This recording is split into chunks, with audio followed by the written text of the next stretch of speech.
E aí, rapaziada? Sostaque na área, professor de física.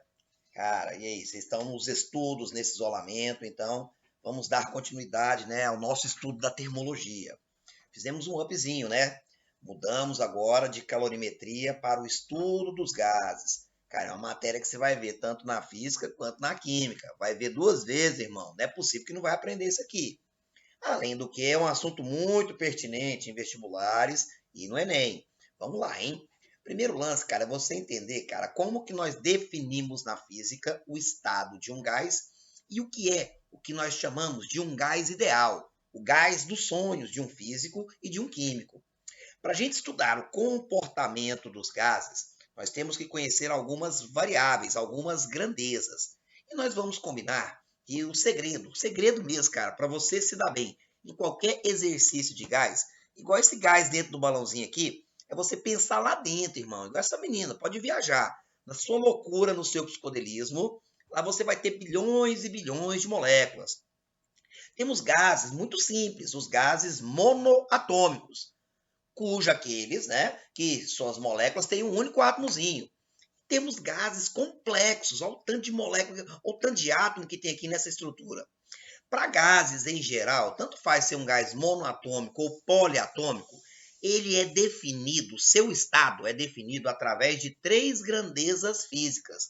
Nós temos três variáveis, três grandezas, que definem o estado do gás. Se eu conhecer essas três grandezas, eu sei tudo da vida desse gás.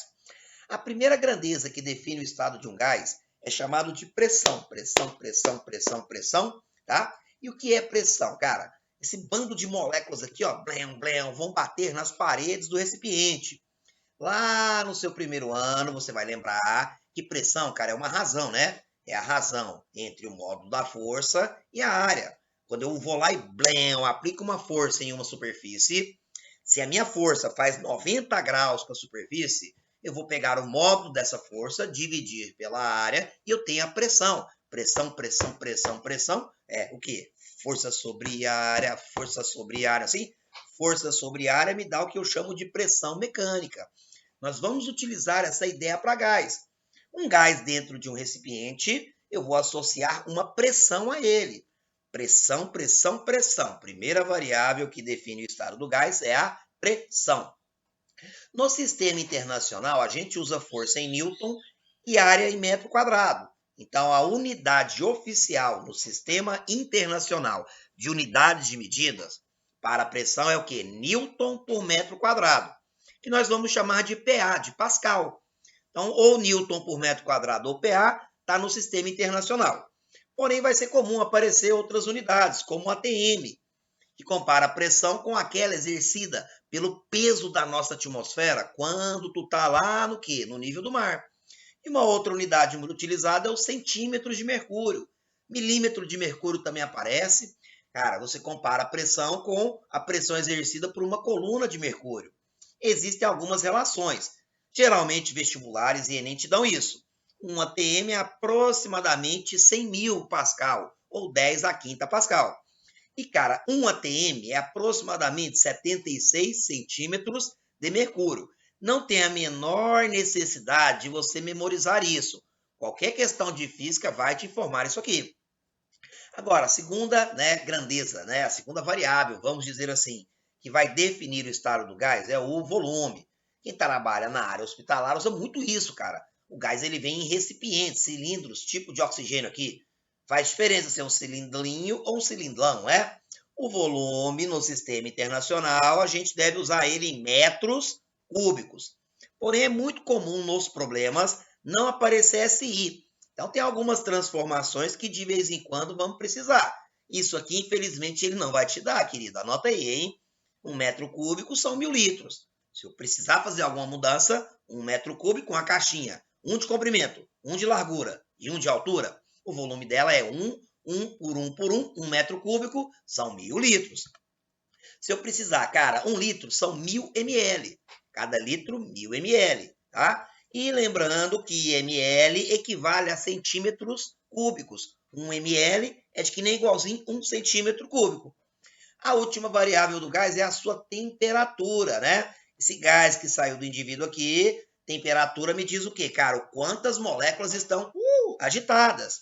E o segredo para você se dar bem na física dos gases é pensar em termos de moléculas, né? A temperatura me dá o grau de agitação delas. Vamos fazer um tratado, hein? Ó, presta atenção aqui, parceiro. Nisso, ó, presta atenção de novo. A teoria dos gases, né? As equações que nós vamos utilizar, elas foram projetadas para a gente utilizar com a temperatura na escala Kelvin. Então, exercícios de gases, se tivermos que nos envolver com cálculos matemáticos, temperatura tem que ser em Kelvin. Kelvin vem, né? Para quem está perdidão aí, temperatura em Celsius, se ele te der ela em Celsius, você vai lá e soma com 273 que ela vira Kelvin. Qualquer exercício de gás, a temperatura de um gás é 27 graus Celsius. Opa, Celsius, caramba, meu nome é Zé Pequeno. Antes de eu começar a fazer o problema, eu pego a temperatura em Celsius, somo com 273 e transformo ela para Kelvin. Então, cara, para a gente definir o estado de um gás, nós temos que conhecer 3 grandezas físicas. PVT, PVT, pressão, volume e temperatura. Se eu conheço pressão do gás, volume, temperatura, eu sei tudo sobre ele. Eu sei qual é o seu estado. Para finalizar e a gente acelerar, vazar rapidão, tá? Um modelo de gás que a gente vai trabalhar é conhecido como um gás ideal. Uau, né? Pega no meu pé, né? Num gás real, galera, nós temos colisões ali, uma bagunça, o caos, né? As moléculas batem na parede, tem colisão molécula com molécula, né? E entre essas moléculas podem ter interações, forças, atraindo ou repelindo. Isso faz, cara, com que a energia cinética ali mude. E aí a conta nossa fica bem mais complicado. Então, num modelo de gás ideal, a gente vai desprezar as interações entre as moléculas.